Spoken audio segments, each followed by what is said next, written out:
సినీ పరిశ్రమలో కొన్ని కథలు విన్నప్పుడు అవి కేవలం హిట్ అవుతాయని అనిపిస్తుంది. కానీ మరికొన్ని కథలు మాత్రం మనస్సుని బలంగా తాకి ఒక తెలియని ఉద్వేగానికి గురిచేస్తాయి. సరిగ్గా అలాంటి అనుభవాన్నే ఎదుర్కొన్నానని చెబుతున్నారు టాలీవుడ్ ప్రముఖ ఆర్ట్ డైరెక్టర్ అవినాష్ కొల్లా. రాబోయే క్రేజీ ప్రాజెక్ట్ పెద్ది గురించి ఆయన ఇంటర్వ్యూలు ఇస్తూ పెంచుకున్న విషయాలు ఇప్పుడు ఫిలిం నగర్లో హాట్ టాపిక్గా అయ్యాయి. సాధారణంగా ఒక సినిమా కథ విన్నప్పుడు టెక్నీషియన్లు అందులో ఉండే గ్రాండియర్ లేదా వర్క్ స్కోప్ గురించి ఆలోచిస్తారు.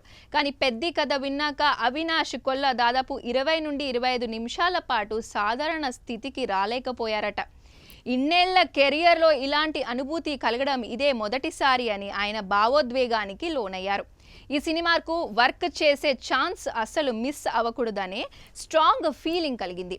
పెద్దిలో అద్భుతమైన పొటెన్షియల్ ఉంది అంటూ ఆయన ధీమా వ్యక్తం చేశారు. సినిమాకు వెన్నుముక్క లాంటి ఆర్ట్ డైరెక్టర్ ఇంతలా ఎగ్జైట్ అయ్యారంటే ఆ కథలో ఎంత లోతు ఉందో అర్థం చేసుకోవచ్చు. విజువల్స్ పరంగా కాకుండా ఎమోషన్స్ పరంగా కూడా ఈ సినిమా ప్రేక్షకుల్ని కట్టిపడేస్తుందని ట్రెండ్ వర్గాలు విశ్లేషిస్తున్నాయి.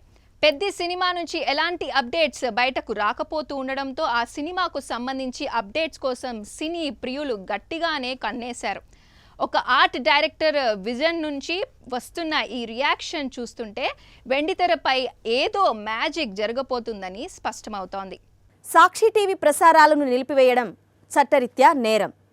సాక్షి టీవీ ప్రసారాల కోసం మీ స్థానిక కేబుల్ ఆపరేటర్ని వెంటనే సంప్రదించండి. డిటిహెచ్లో, ఇంటర్నెట్లో కూడా సాక్షి టీవీ ప్రసారాలను వీక్షించవచ్చు.